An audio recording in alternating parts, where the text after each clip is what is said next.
podcast Voyage dans les genres, épisode 1.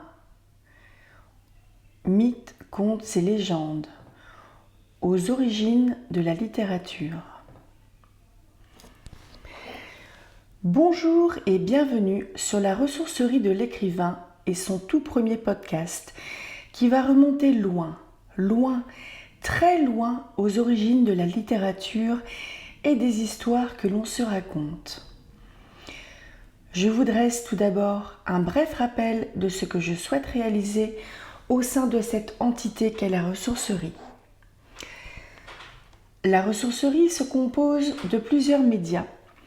Une chaîne Booktube, qui est mon cheval de bataille, un blog, un podcast qui ne demande qu'à grandir, ainsi qu'une chaîne TikTok, un compte Instagram, une page Facebook et un serveur Discord, qui sont plus présents pour le moment pour communiquer sur les mises à jour, mais cela va sans doute évoluer. La ressourcerie vient juste de naître, laissons-lui le temps de faire ses premiers pas, sans béquille. Au sein de la chaîne Booktube, ouverte depuis le 1er juillet 2023, je lis des contes libres de droit le samedi, le premier volume des contes des Mille et une nuits, puis le premier volume des contes merveilleux de Jacob et Wilhelm Grimm, le premier volume des contes choisis de Hans Christian Andersen.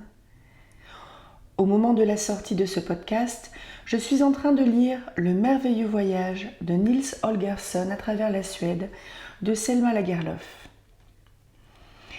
Je lis également des romans libres de droit le dimanche, Raison et sensibilité de Jane Austen, Carmilla de Joseph Sheridan Le Fanu, Une étude en rouge de Sir Arthur Conan Doyle, La lettre écarlate de Nathaniel Hawthorne, et je suis en train de lire Orgueil et préjugés de Jane Austen. Depuis plusieurs mois, je lis également les œuvres libres de droit figurant au programme du bac de français.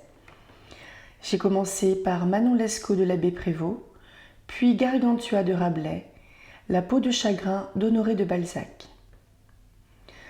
Le mercredi, j'alterne entre des chroniques littéraires basées sur un livre ou une saga, des updates lecture où je présente plusieurs livres et bientôt d'autres thématiques, comme les piles à lire, des chroniques sur des films ou des séries télé, des vlogs lecture pour vous montrer mon avancée dans la lecture d'une œuvre en particulier. Sur les autres jours de la semaine, de manière plus ponctuelle, je peux faire une vidéo sur une thématique abordée dans un des livres que j'ai lus ou présentés sur la chaîne, parler de mes expériences de lecture, mais aussi d'écriture. Le rappel n'était pas bref, vous m'en excuserez, mais l'objectif de cette entité ressourcerie de l'écrivain est de partager mes inspirations, découvertes littéraires, cinématographiques, télévisuelles ou d'autres arts, mais aussi de nous inspirer au travers, bientôt, d'axes de réflexion, mais aussi d'une variété de supports sur lesquels je vais me reposer. Les podcasts de la ressourcerie de l'écrivain ont une visée plus large. J'ai envie de m'interroger sur ce qu'est la littérature, sur notre rapport à la lecture, à l'écriture, réaliser des enregistrements sur des genres littéraires, des archétypes de personnages. À l'inverse de la majorité des vidéos, je pense que tous les podcasts de la ressourcerie seront scriptés. Si ce n'est pas le cas, je vous préviendrai. Mais revenons à nos moutons et aux origines de la littérature, et encore, avant ça, aux origines des histoires que l'on se raconte. Toutes mes sources seront citées au fil du podcast et référencées dans la barre d'information de la chaîne YouTube et sur les plateformes de podcast s'il y en a la possibilité.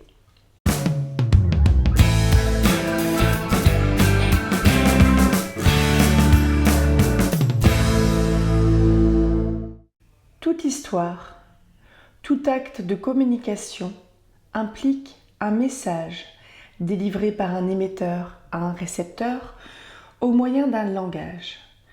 Ceci est la définition la plus simple que je peux vous délivrer. Et tout part de là, du langage.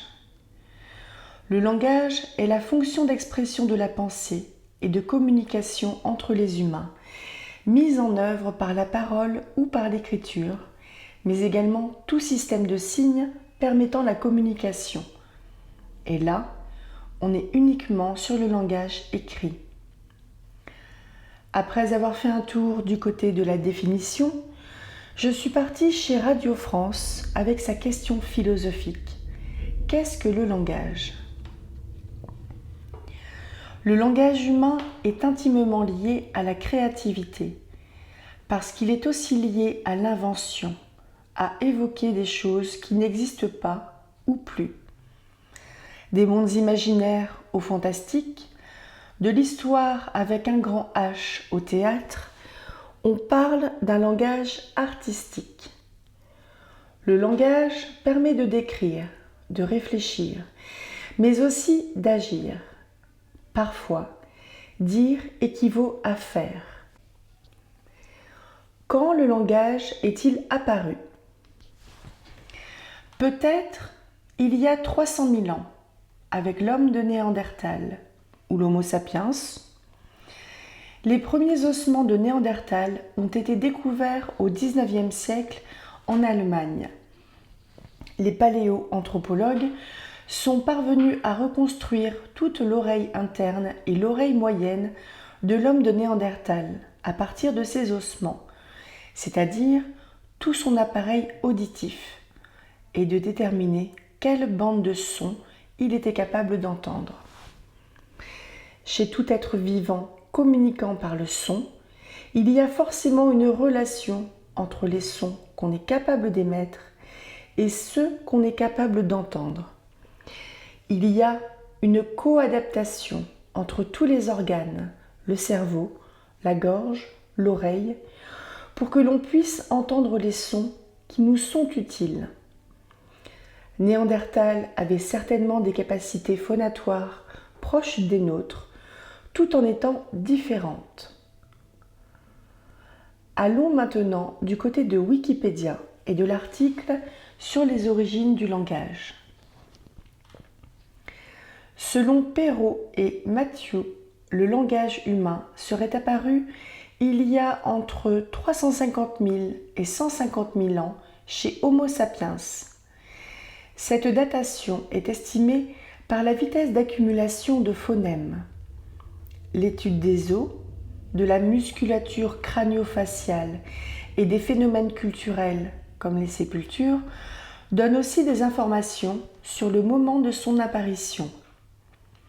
La parole et la vocalisation auraient évolué à partir de la gestuelle chez l'être humain. Cette hypothèse est soutenue par plusieurs arguments. Les zones cérébrales qui contrôlent la production et le traitement du langage, les aires de Broca et de Wernicke notamment, la main et le visage sont proches et interconnectés. Des neurones miroirs seraient impliqués dans la connexion de ces zones. Petite parenthèse sur les neurones miroirs, ils servent notamment pour l'apprentissage par imitation. Enfin, dans la langue des signes, ce sont les mêmes aires qui sont mises en jeu.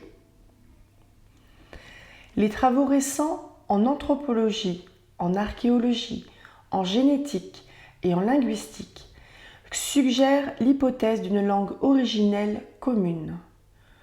En se basant sur des ressemblances lexicales, les linguistes avaient déjà pu établir depuis plus d'un siècle l'arbre généalogique approximatif de la grande famille de langues issues de l'indo-européen.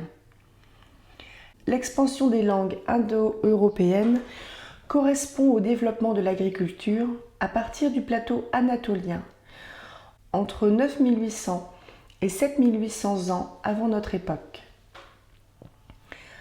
D'un point de vue neurologique, le développement du langage semble provenir des mécanismes de reconnaissance du comportement, de la gestuelle et de l'action d'autrui.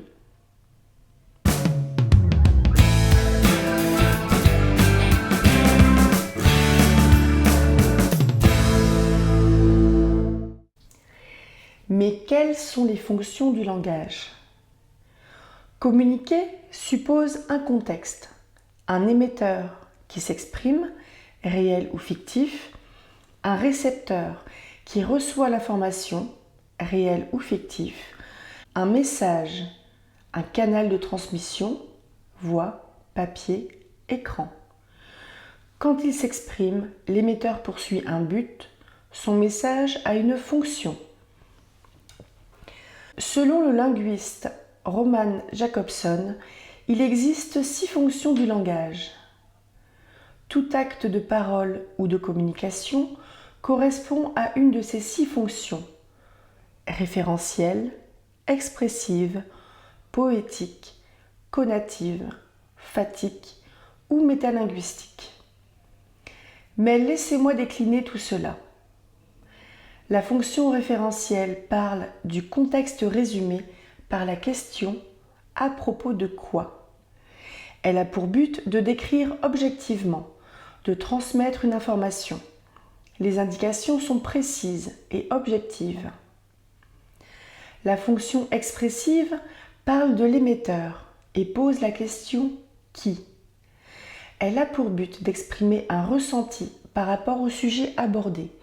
On exprime un sentiment, une émotion ou une sensation. La fonction poétique parle du message, avec un travail sur les sonorités, le rythme et les images. La fonction conative ou impressive parle du récepteur, avec la question « à qui ?». Elle a pour but d'agir sur autrui, de convaincre ou persuader une personne, de provoquer un effet. On utilise l'impératif pour donner des ordres, on interpelle, on interroge. La fonction phatique parle du canal. Par quel moyen le message est-il transmis ? Elle a pour but de créer ou maintenir le contact avec le récepteur. Elle se reconnaît par l'utilisation d'expressions ou termes vidés de leur sens. Bon, d'accord, tu vois. Des interjections et une modalité exclamative.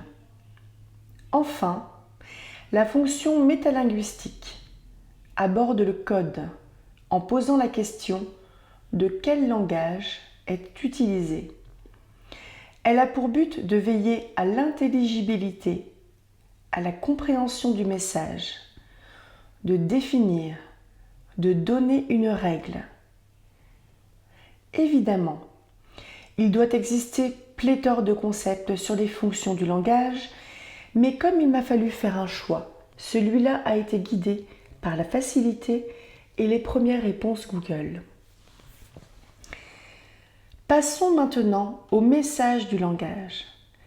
Parce que la ressourcerie de l'écrivain n'a pas de prétention autre que celle d'aborder la fiction dans le sens le plus large possible. Retournons dans le passé. J'ai tendance à penser, et peut-être est-ce une erreur, que les premiers mots, puis phrases, puis discours échangés par les hommes étaient imprégnés de leur quotidien. Des mises en garde sur des dangers, des informations sur de bons sites de chasse, ce qui est au final assez proche de « Attention, il y a des travaux sur le boulevard, passe plutôt par Foch. Oh, et si tu peux t'arrêter à Carouf, il y a des promos sur la rentrée. » J'imagine également que les premières histoires imaginaires ont émergé avec l'évolution de la pensée de l'homme sur un essai d'explication d'événements qui étaient alors incompréhensibles pour eux. Pourquoi il y a de la lumière et un grand boom les jours d'orage ? Est-ce qu'il reste quelque chose de bidule qui ne s'est pas réveillé ? Tiens, et si on le mettait dans une caverne pour le conserver et se souvenir de lui ? Oh, et puis, pourquoi sommes-nous là ? Pourquoi tout ce qui est autour de nous existe ? Là où les peintures rupestres sont peut-être les traces des premiers mythes, nul ne peut cependant l'affirmer, parce qu'avant l'invention de l'écriture, tout ne peut être que supposition. D'ailleurs, elle est apparue quand, l'écriture ? Selon la BNF, la Bibliothèque nationale de France, l'écriture, apparue il y a à peine plus de 5000 ans, est née plusieurs fois et s'est élaborée progressivement. Elle est attestée en Mésopotamie, 3300 ans avant Jésus-Christ, et se répand entre le Tigre et l'Euphrate à partir de 3100 avant Jésus-Christ.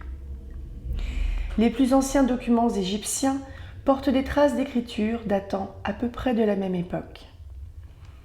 L'écriture apparaît également entre 2600 et 1900 ans avant Jésus-Christ, dans le sous-continent indien, sur les bords de la vallée de l'Indus, et entre 2000 et 1500 ans avant notre ère, en Mésoamérique, avant d'apparaître en Chine, 1500 ans avant notre ère. Les signes les plus anciens sont des pictogrammes. Ils désignent les objets de manière simplifiée et symbolique. Pour noter la création d'autant de caractères ou combinaisons de caractères qu'il y a de mots, avec tous les problèmes d'apprentissage que cela suppose. Aussi, les hommes ont-ils imaginé, en utilisant un procédé assimilable à celui du rébus, de retranscrire les sons. Les Égyptiens continuèrent d'utiliser leurs signes idéographiques en les combinant avec ces signes phonétiques. Après des premiers tâtonnements, les Phéniciens, suivis bientôt par les Araméens, les Grecs, les Romains, les Hébreux et plus tard les Arabes, n'utilisèrent que la vingtaine de caractères de leurs alphabets, alors que l'Inde adopte un système phonographique original. Certaines traditions d'écriture, tout en intégrant des éléments phonographiques, sont restées attachées à la force idéographique de leurs caractères.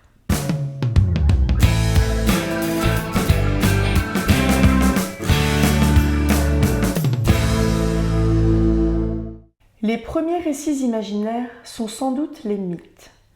Mais c'est quoi un mythe? Non, pas les bestioles qui deviennent poussière quand on les écrase, parce qu'elles ont bouffé notre écharpe en mérinos, les vilaines. D'après Wikipédia, partout autour de nous, et de tout temps, il y a eu des phénomènes que l'on a tenté d'expliquer avec nos connaissances de l'époque, de notre société, et qui pouvaient différer d'un individu à l'autre. C'est quoi ce grand trait dans le ciel? Pourquoi le vieux Toudekati n'est plus capable de manger tout seul? Pourquoi, quand cette fille me regarde, j'ai le cœur qui s'emballe? D'après le dictionnaire de l'Académie française, le sens premier du mot mythe, apparu au XIXe siècle, est un récit fabuleux, pouvant contenir une morale plus ou moins implicite. Il dérive d'une racine indo-européenne, attention, j'ai fait indo-européenne deuxième langue, meud, M-E-U-D-H, qui évoque le souvenir et la pensée et fait référence à la remémoration. Un mythe est une construction imaginaire qui se veut explicative des phénomènes cosmiques, psychologiques et sociaux, à l'image de dieux et déesses qui proposent une explication pour certains aspects fondamentaux du monde et de la société qui a forgé ou qui véhicule ces mythes. Le mythe est porté à l'origine par une tradition orale. La construction imaginaire que constitue le mythe est fondatrice d'une pratique sociale en fonction des valeurs fondamentales d'une communauté à la recherche de sa cohésion. La création du monde, cosmogonie, de l'espèce humaine, anthropogonie, et des divinités, théogonie. Les phénomènes naturels, astronomiques, météorologiques, géologiques. On parle d'astromythologie, de géomythologie. Le statut de l'être humain, et notamment ses rapports avec le divin, avec la nature, avec les autres individus, d'un autre sexe, d'un autre genre. La genèse d'une société humaine et ses relations avec les autres sociétés. L'étude des mythes est la mythologie. La mythification est l'action ou le processus par lequel l'historiographie, la production artistique ou les représentations populaires considèrent, interprètent ou transforment un personnage ou un épisode historique en un mythe. Le mythe, qui se veut explicatif en se fondant sur des constructions imaginaires, se distingue de la légende, qui suppose quelques faits historiques identifiables, du conte, qui se veut inventif sans expliquer, et du roman, qui explique avec peu de fondement. Ces 4 types de récits sont parfois confondus. Les sociétés, même très différentes et sans contact culturel, présentent des mythes qui utilisent les mêmes archétypes, et ceux-ci traitent toujours de questions qui se posent dans les sociétés qui les véhiculent. Ils ont un lien direct avec la structure religieuse et sociale du peuple, et avec leur cosmogonie. Selon Mircea Eliade, le mythe est une réalité culturelle extrêmement complexe qui peut être abordée et interprétée dans les perspectives multiples et complémentaires. Fin de citation. Un mythe est donc une construction imaginaire, mais liée à une société particulière, dans une temporalité particulière. Éloigné de ce qu'est notre société actuelle, tel ou tel mythe peut être étudié en ce qu'il appartient à telle population et telle temporalité, mais aussi comparé à des mythes d'ailleurs et d'un autre temps. L'anthropologue français Claude Lévi-Strauss offre cet avis. Un mythe se rapporte toujours à des événements passés avant la création du monde ou pendant les premiers âges, en tout cas il y a longtemps. Mais la valeur intrinsèque attribuée au mythe provient de ce que les événements, censés se dérouler à un moment du temps, forment aussi une structure permanente. Celle-ci se rapporte simultanément au passé, au présent et au futur. Fin de citation. Un mythe est donc éloigné dans le temps, au moment de sa construction. Le mythe se déroule dans un temps primordial et lointain, un temps hors de l'histoire, un âge d'or, un temps du rêve. Le mythe cosmogonique est vrai parce que le monde existe. Le mythe d'identité est vrai parce que la communauté dont il est l'image existe. Le mythe d'origine est vrai parce que la communauté le répète pour continuer de vivre.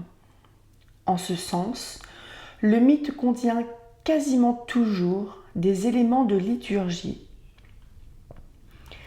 Réciter le mythe produit une recréation du monde par la force du rite.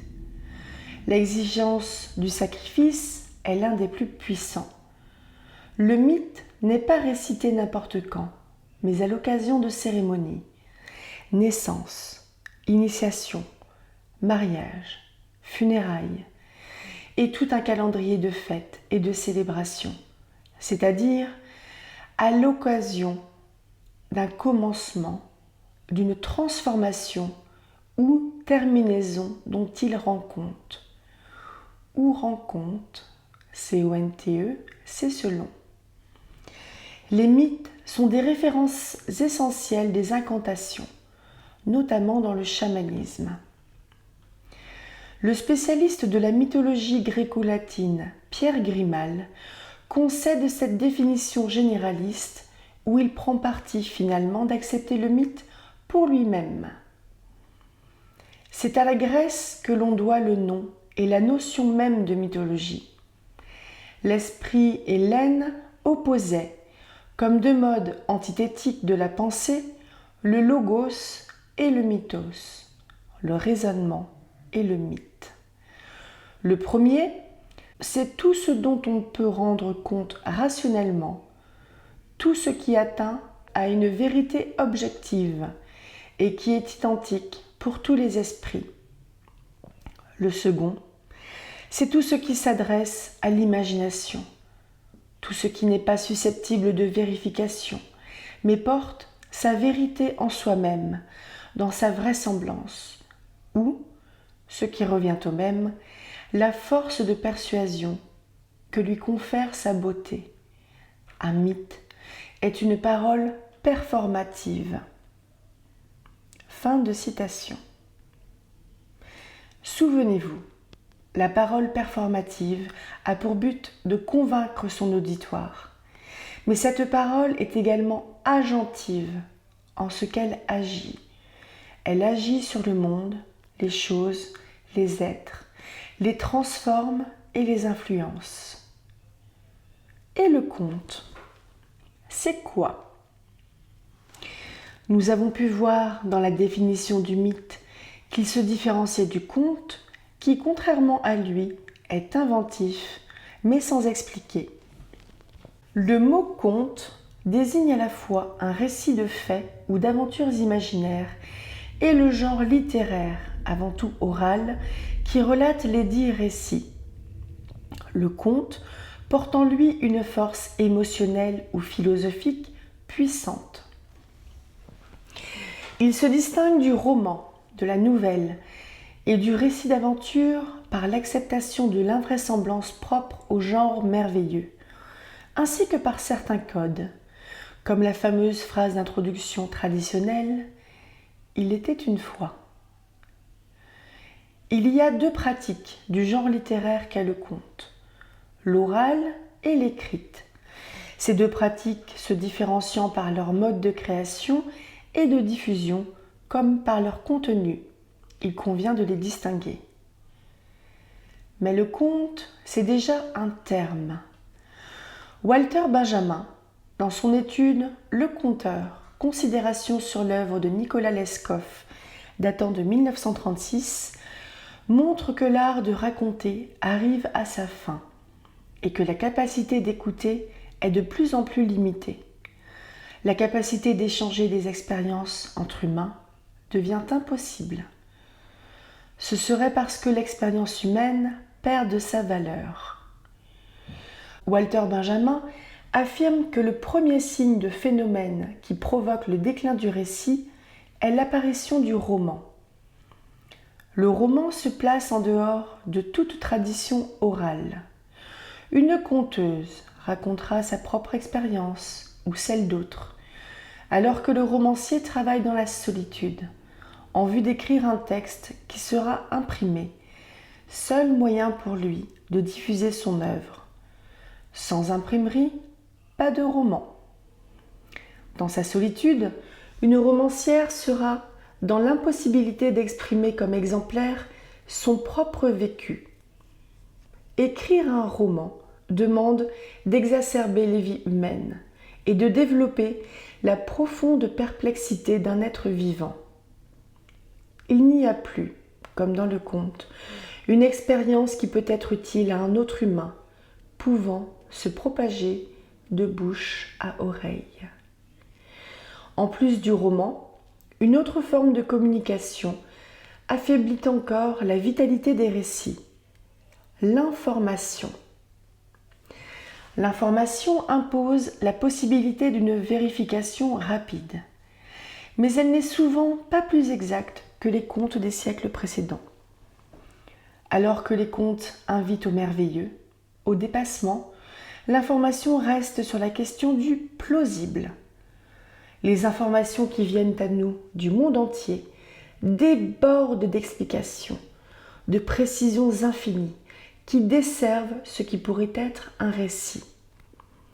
Dans un conte, si l'extraordinaire y est raconté avec précision, la psychologie n'est pas imposée, donnant la liberté à l'auditoire d'exercer son imagination. Et l'histoire prend alors une amplitude hors de la portée d'une information. Le conte oral est un genre narratif, contrairement à la devinette, au proverbe ou à la comptine. Il est aussi délibérément fictif, contrairement à la légende, la saga et le mémora qui se présentent comme véridiques. Contrairement au mythe, le conte de tradition orale a pour cadre narratif principal le monde des hommes, avec son environnement animal, végétal et minéral, même si, notamment dans le cas du conte merveilleux, ce monde est souvent en contact avec l'autre monde, celui des morts, des esprits, du petit peuple ou des dieux. Par l'oralité, le langage est formé d'une voix. Cette voix vient d'un corps humain, ce corps étant dans un espace concret. Le corps est présent, même s'il est invisible. Sa voix peut dépasser les limites visuelles. La voix s'inscrit à la fois dans la compréhension et l'imagination de l'auditoire et peut aller jusqu'à susciter l'idée d'une puissance primitive, inspirant l'unité du corps et du cœur. Le temps où cette voix et ce corps interviennent est un élément clé de cette esthétique. Ce temps passé, l'œuvre ne pourra être refaite à l'identique, ne pouvant rester que dans la mémoire des êtres présents lorsqu'elle a été faite, vue et écoutée. Cependant, aucune esthétique générale n'a pu être élaborée, et nous ne pouvons construire que des descriptions particulières de certains genres de contes. Nombre de ces contes véhiculés par le bouche à l'oreille ont fait l'objet, depuis la Renaissance, de collectes et de réécritures par des écrivains. Ces démarches figent ces histoires dans une version donnée et les transforment en objets appartenant au domaine de la littérature écrite. Cela amène les écrivains à se détacher peu à peu des sujets, des structures et des thèmes des contes oraux dont ils s'inspirent. Le conte littéraire est alors un récit court dans lequel les actions sont racontées. Et la légende dans tout ça. Une légende, de l'adjectif verbal latin legenda, je n'ai jamais fait de latin de ma vie, qui doit être lu, est à l'origine un récit mis par écrit pour être lu publiquement. Au XVIe siècle s'opère un glissement de sens, la légende devenant un récit à caractère merveilleux, où les faits historiques sont transformés par l'imagination populaire ou l'invention poétique. Cette évolution résulte de la nécessité devant laquelle se sont trouvés les hagiographes de fournir la matière destinée à alimenter le culte de saints personnages dont ils ignoraient à peu près tout. Dans ce genre de littérature, la précision historique passe ainsi au second plan par rapport à l'intention spirituelle. Une légende tient de faits réels. Une histoire est racontée, puis est transmise par oral, d'où les variations. On peut la définir comme un récit qui mêle le vrai et le faux. Le récit fictif dans les légendes, mythes, contes et fables est le plus souvent d'origine orale et fait appel au merveilleux. Une légende est fortement liée à un élément clé. Ceci est précisé et se concentre sur un lieu, un objet, un personnage, une histoire, etc. Au fil du temps, la légende peut évoluer en mythe pour les sociétés futures, car elle perd en précision et gagne en fantaisie et en amplification et s'oriente vers du mystique. Ainsi, dans une légende, il peut y avoir une partie mythe, comme pour ce qui est d'Héraclès, le héros grec, l'Hercule des Romains. Et on finit sur le roman, brièvement. Le roman est un genre littéraire caractérisé essentiellement par une narration fictionnelle et dont la vocation est d'être lue individuellement. Il a pour objet la relation de situations et de faits présentés comme relevant de l'invention, même si l'auteur recherche souvent un effet de réel.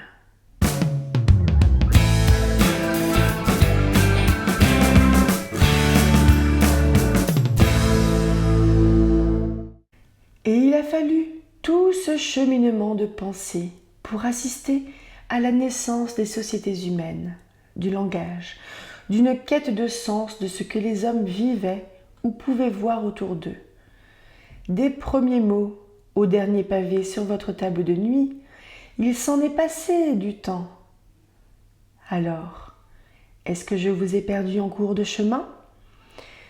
Vous êtes-vous endormi et échappé dans le monde des rêves ? Peut-être que le propos était trop orbital, mais j'ai suivi le fil de ma pensée et de mes recherches sur les internets. Je pense que le prochain podcast se fera sur quelque chose autour de la créativité, de l'inspiration, qui est donc à la fois du côté de l'auteur, mais aussi du lecteur. Et pour en revenir à vous, que lisez-vous ? Pourquoi le lisez-vous ? Qu'attendez-vous d'une lecture ? Sur ces quelques questions, je vous remercie de votre écoute et vous dis à bientôt pour un prochain podcast de la ressourcerie de l'écrivain. Et n'oubliez pas de rêver tout grand.